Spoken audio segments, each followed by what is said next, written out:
This is the Late Round Podcast with your host, JJ Zacharisa.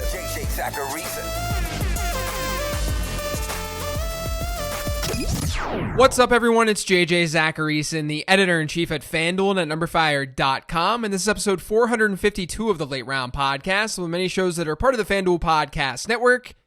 Thanks for tuning in. Betting on the NFL is great. Betting on the NFL with FanDuel Sportsbook is even better.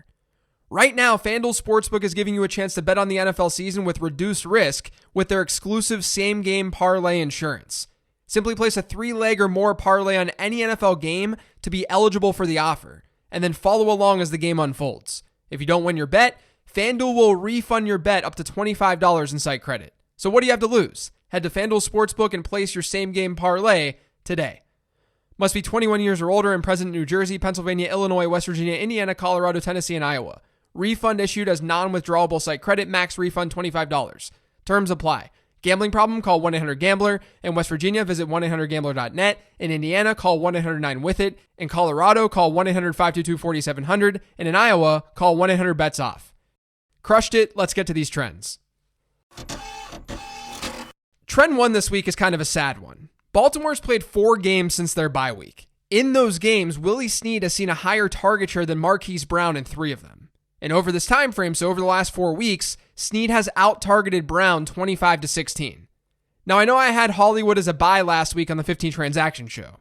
Not as someone to give up the farm for, but as someone who could just sit on your bench with the hopes that things would start to click. I was really hoping Week 11 would be that moment in a plus matchup, but it wasn't. I would try to still hold him on my bench, but it's going to be tough to trust him in the playoffs, even if he shows some life over the next couple of weeks. Clyde Edwards-Helaire saw his highest running back rush share in Week 11 that he's seen since Le'Veon Bell entered the picture in Kansas City. His running back rush share was 66%. The problem is that it's still not up to the 80% running back rush share that he had been seeing before Le'Veon Bell. And his target share was under 5% in that game against the Raiders. Some touchdown regression finally hit for CEH though, and it's good that the rush share is improving. It's trending in the right direction. Hopefully he's able to maintain something like he saw in Week 11, because it's a reasonable number in such a good offense. We just really need that target share to be higher. He's had just a 7.4% target share per game over his last 3. So I'd say overall CEH is just a hold. Tampa Bay Buccaneers running backs rank 31st in the league in yards per target, but they're 10th in the NFL in running back target share. In other words, they're utilizing their running backs in Tampa Bay in the passing game. That's great. But those running backs haven't been very effective per target. Now, I wanted to bring this up on today's show because if you're in a deep league, or if you want a total dart throw on your bench, I'm going back to Keyshawn Vaughn. He's been inactive, but he could be the spark that they need as a receiver out of the backfield, because they're not getting that spark right now. And I think that he's capable, because that's what his college profile told us. One of the more obvious trends to bring up this week is about J.K. Dobbins. On Sunday, he saw 75% of Baltimore's running back rushes to go along with a 7% target share. That was by far the highest rush share that a running back on the Ravens has seen this season. This is why on last week's mailbag episode, I mentioned that it's not the right time to drop Dobbins.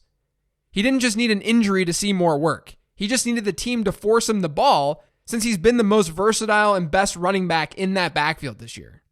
Now, things kind of suck right now because of the COVID diagnosis, but if you want to buy Dobbins, I don't think it's a terrible idea given the Baltimore playoff schedule. And you're sort of buying him low because of that diagnosis. The Cincinnati Bengals have had the highest pass-to-rush ratio this season when in neutral game scripts. That's led to one of the highest overall pass-to-rush ratios in football and a pass attempt mark in the top 5. I'm bringing this up today because they don't have Joe Burrow anymore. And without Joe Burrow, those numbers are likely to change. Even if they see more negative game scripts, those numbers and how pass heavy they've been will still probably change because of how they've performed in neutral scripts. So not only is Burrow to Finley a downgrade in efficiency, and that's going to hurt the pass catchers there, but they're likely to see less volume overall. That's going to hurt them even more. Guys like Tyler Boyd and T. Higgins, where you could plug and play them before, now you're going to have to look at them as fringe starters in most leagues moving forward. Unless Ryan Finley balls out, which I don't think is likely. Now, I spoke about the Buccaneers running backs earlier. Now I'm going to give you the weekly Tampa Bay Buccaneers wide receiver update. Antonio Brown has now played 3 games with the Bucs. He's tallied 26 targets. Over this time, Chris Godwin has 22 targets. Mike Evans has 26. So Mike Evans and AB have the same number of targets. Antonio Brown also has 5 deep ball targets. Chris Godwin also has 5. Mike Evans has 6. Basically, Brown coming in did exactly what we expected. He spread the ball out a little bit more in that offense, all while being a usable fantasy asset himself. He's hurt Chris Godwin and Mike Evans to a degree, and he's made himself relevant. And Antonio Brown does have some positive touchdown regression headed his way. So he's kind of a low-key buy candidate. Over the last 3 weeks, Jerry Jeudy has 13 deep ball targets, or targets that traveled 15 or more air yards. The player in second during this time, Chase Claypool, another rookie, with 10.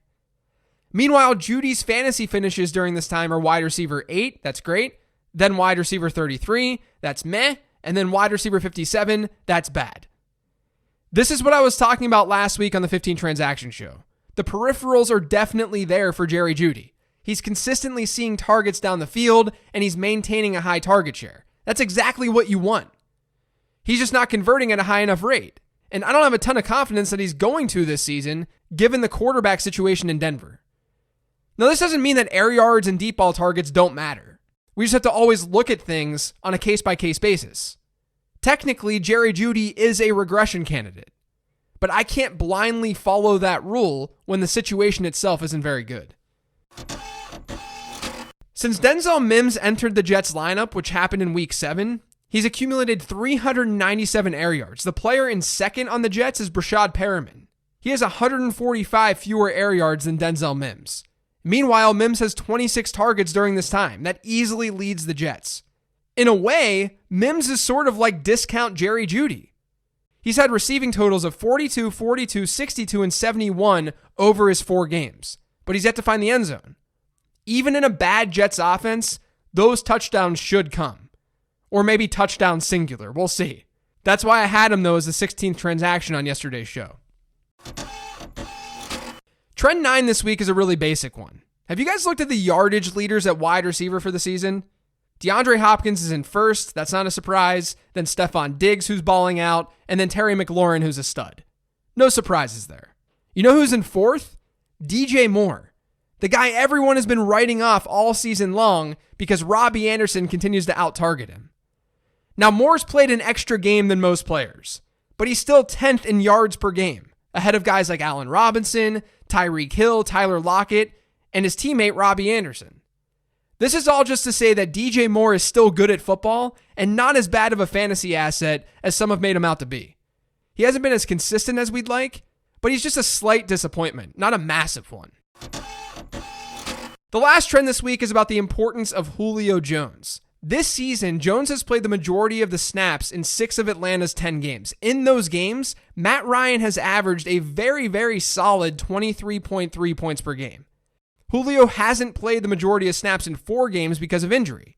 In those games, Ryan's points per game average is 9. Now, the sample size is small, and there were some difficult matchups without Julio this year, like a game against the Bears. And I don't think this just automatically means that you bench Matt Ryan if Julio Jones doesn't play, especially in a plus matchup like he has this weekend. But this is absolutely something to consider. That's going to do it for today's show, though. Thanks to all of you for listening. If you've yet to subscribe to the Late Round Podcast, make sure you are by searching for it pretty much anywhere podcasts can be found. And don't forget to follow me on Twitter, @LateRoundQB.